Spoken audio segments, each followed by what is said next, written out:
Welcome to the lecture. इस lecture में देख रहे हैं हमारा न्यूमेरिकल जो कि है हमारे थिक सिलेंडर पे। ओके, तो देखते हैं न्यूमेरिकल में क्या बोला है। डिटरमाइन हमें निकालना है मैक्सिमम और मिनिमम हुप स्ट्रेस। क्या वैल्यू है मैक्सिमम स्ट्रेस की और मिनिमम स्ट्रेस की, जो कि किसकी बात चल रही है, हुप स्ट्रेस की, है ना। और किस में, हमारे थिक सिलेंडर में। Across the section of pipe 400 mm internal diameter and 100 mm thick. इसका इंटरनल डायमीटर दे रखा है और थिकनेस दे रखी है। हमारे पास एक सिलेंड्रिकल वेसल है जिसमें हमें मैक्सिमम और मिनिमम हुप स्ट्रेस की वैल्यू निकालनी है। Okay, when the pipe contains a fluid at a pressure of, जो हमारा कंटेनर है और वी कैन से सिलेंडर, इसमें अब जो हमारा फ्लूइड है इसका प्रेशर कितना है, 8 न्यूटन पर mm स्क्वायर। हमें स्केच करना है, बनाना है रेडियल प्रेशर का कैसे डिस्ट्रीब्यूशन होगा और हुप स्ट्रेस का कैसे डिस्ट्रीब्यूशन होगा अक्रॉस द सेक्शन। ओके, सो सबसे पहले हम लिख लेते हैं हमें क्या दिया हुआ है क्वेश्चन में। D1 हमारा है डाया, यहाँ बना लेते हैं कुछ इस तरीके से, राइट। तो ये हो गया हमारा इंटरनल और दिस इज आ रहा है एक्सटर्नल। थिक सिलेंडर है तो इसलिए ऐसा रिप्रेजेंटेशन दिखाया है।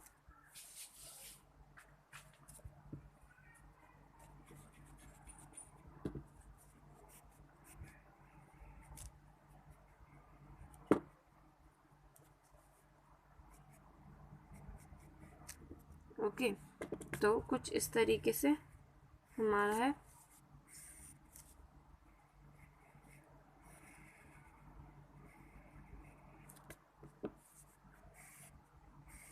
तो हमें क्या दिया हुआ है, हमें दी हुई है ये थिकनेस कितनी है, ये थिकनेस दिया हुआ है हमें 100 mm और हमें क्या दिया हुआ है 400 mm internal diameter. That means ये जो डाया है, ओके, ये जो डाया है हमारा, ये डाया दिया हुआ है हमें 400 mm।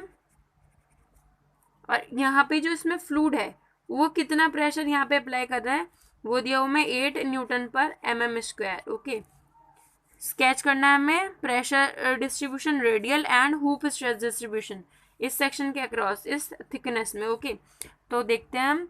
सबसे पहले हमारा D1 हो गया ये वाला डाया, ठीक है, ये डाया हो गया हमारा D1 और इसका जो रेडियस हो जाएगा वो हो जाएगा हमारा R1। ओके, और ये हो जाएगा हमारा कंप्लीट डाया D2, ये हमारा डाया D2, ठीक है, और ये रेडियस हो जाएगा सेंटर से यहाँ तक का R2। ओके, तो D1 400 mm है तो रेडियस आ जाएगा हमारा हाफ करके 200 mm। अब हमें डाया D2 निकालना है, कैसे निकलेगा, 400 इंटरनल पार्ट, 100 mm हमारी ये वाली थिकनेस और 100 mm हमारी ये वाली थिकनेस। थिकनेस ज़्यादा दिखाई दे रही है, ठीक है, सिर्फ रिप्रेजेंट के लिए बनाई है कि भाई इसकी थिकनेस ज़्यादा होती है, वरना ये 400 mm है, 100 mm है, तो ठीक है, समझ लेना। ये हमारी हो गई।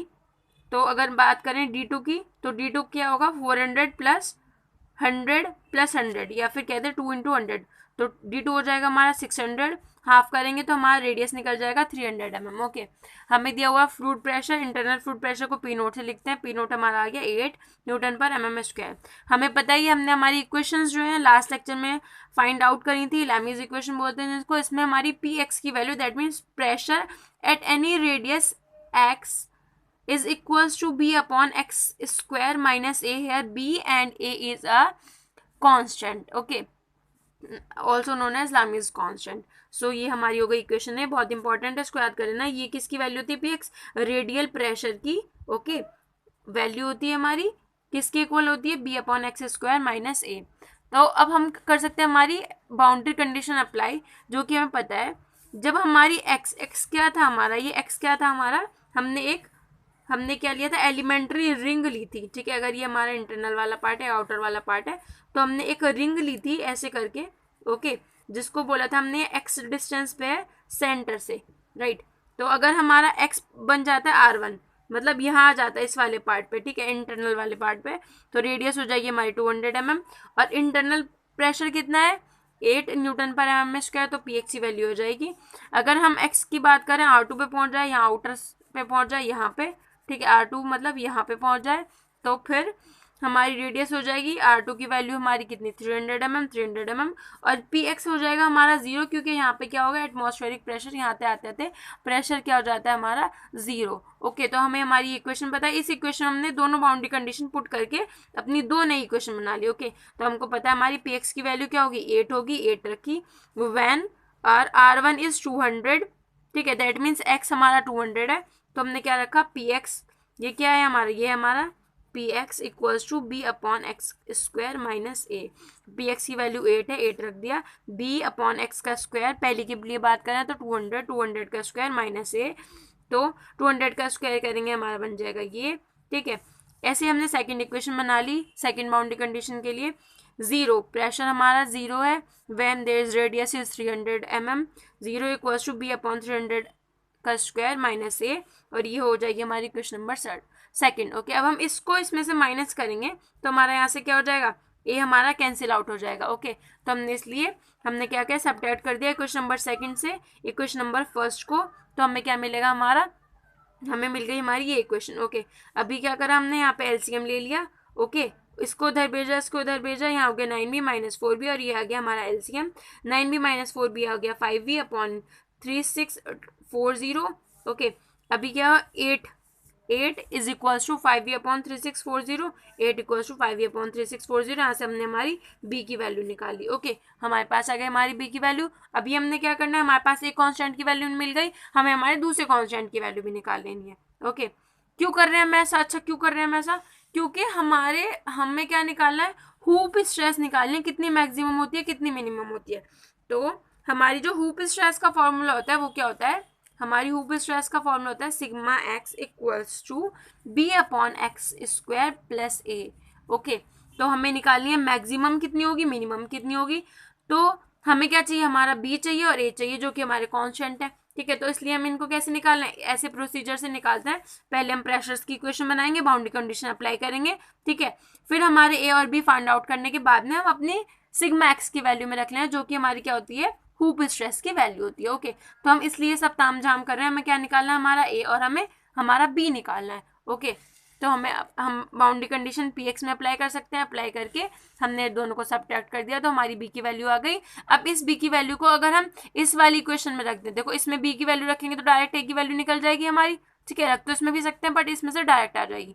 तो हमने क्या किया, इसको सेकंड इक्वेशन में रख दिया हमारी बी की वैल्यू को, तो हमें मिल जाएगी हमारी ए की वैल्यू है 6.4। ओके, हम यहाँ तक आ गए। अब हमें पता है हमारी हूप स्ट्रेस का फॉर्मूला होता है sigma x equals to b upon x square plus ये नामी इक्वेशन, हमने लास्ट लेक्चर में इसको निकाला है। ओके, तो हमने क्या किया, बी की वैल्यू रखी और हमने x square as it is plus a की वैल्यू रखी, तो हमारी इक्वेशन बन गई सिग्मा एक्स की, जहाँ सिर्फ अब एक्स वेरिएबल है। ओके, हम जिस डिस्टेंस पे चाहते हैं उस पर निकाल सकते हैं। हमको पता है जो हमारा मैक्सिमम और मिनिमम आता है हूप स्ट्रेस का, वो कहाँ आता है हमारा, जहाँ पे जो हमारा इंटरनल वाला पार्ट होता है उस पर, और जो हमारा एक्सट्रीम फाइबर होता है उस पर। ओके, दैट मीन्स अगर ये हमारा सिलेंड्रिकल पार्ट है, एक तो यहाँ पे आएगा जो इंटरनल सरफेस है और एक यहाँ पे आएगा जो आउटर सरफेस है। ओके, तो यहाँ पे हमारी मैक्सिमम मिनिमम वैल्यू आती है ऊपर स्ट्रेस की, तो हमने रखा एक्स की वैल्यू हमने 200 रखी, देखो एक्स दैट मीन्स ये हमारा सेंटर था, तो ये हमारी रेडियस हो गई यहाँ तक की 200, बड़ा बनाते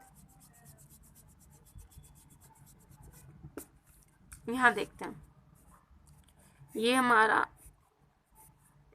सिलेंडर शो कर रहा है। ओके, ऐसे करके कुछ, तो ये यहाँ पे हमारा इसका सेंटर होगा, सेंटर से लेके यहाँ तक का रेडियस कितना हो जाएगा, ये 200।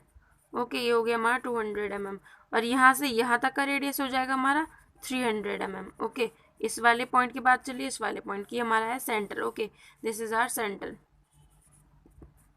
तो हमने x इक्वल टू 200 पे देखा, सिग्मा 200 की वैल्यू कितनी आती है, दैट मीन्स हूप स्ट्रेस कितना आएगा इस पॉइंट पे, यहाँ पे हूप स्ट्रेस की वैल्यू कितनी होगी इस सरफेस पे। ओके, ये इंटरनल है, यहाँ पे फ्लूइड भरा हुआ है। ओके, यहाँ पे वैल्यू, तो यहाँ पे हमने क्या करा 576,000 अपॉन एक्स की वैल्यू रखी 200 mm का स्क्वायर प्लस यहाँ 6.4 था तो इक्वेशन में रख दी वैल्यू, ये हमारी निकल गया 20.8 न्यूटन पर mm स्क्वायर। दैट मीन्स इस पॉइंट पे हमारी वैल्यू आ गई, सिग्मा 200 की वैल्यू आई 200 वाले पॉइंट पे 20.8 न्यूटन पर mm²। ओके, ऐसे ही हमने देखा हमारा अगर हम x की वैल्यू 300 रख दें तो हमारी हुप स्ट्रेस की वैल्यू आ जाएगी 300 रेडियस पे, दैट मीन्स यहाँ पे वैल्यू आ जाएगी हमारी। तो हमने क्या किया, वापस से इस इक्वेशन में x की वैल्यू पुट करी 300 और इसको यहाँ पे रख दिया 576,000 अपॉन 300 का स्क्वायर प्लस 6.4, तो हमारी वैल्यू निकल के आया 12.8 न्यूटन पर mm²। कैलकुलेशन प्लीज खुद कर लेना। ओके, कैलकुलेट करके देखना कैलकुलेशन सही भी है या नहीं, ऐसा नहीं है सिर्फ समझने से काम चल जाएगा। ओके, तो हमारी जो स्ट्रेस की वैल्यू आई, हुप स्ट्रेस की वो है 12.8, कहाँ पे, इस यहाँ पे जो हमारी हुप स्ट्रेस होगी उसकी वैल्यू है 12.8 न्यूटन पर mm²।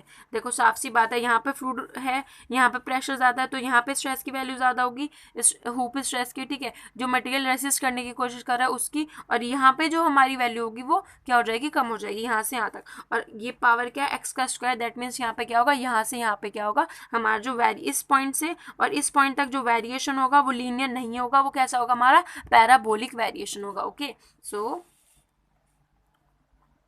ये हमारी दोनों वैल्यू निकल चुके हैं। जो रेडियल प्रेशर होता है कंप्रेसिव होता है, हुप स्ट्रेस टेंसाइल होती है। अब हम इसको बनाते हैं, ये बनेगा कैसे। ओके, इसको सिर्फ ड्रॉ करना है, नथिंग मोर देन दैट। तो हम इसको ऐसे बना सकते हैं, देखो ये लिया हमने हमारा सिलेंडर, मतलब ये हमारी वेसल, तो इसकी थिकनेस ले ली है। ओके, ये सपोज ये शो कर रहा है इसकी थिकनेस,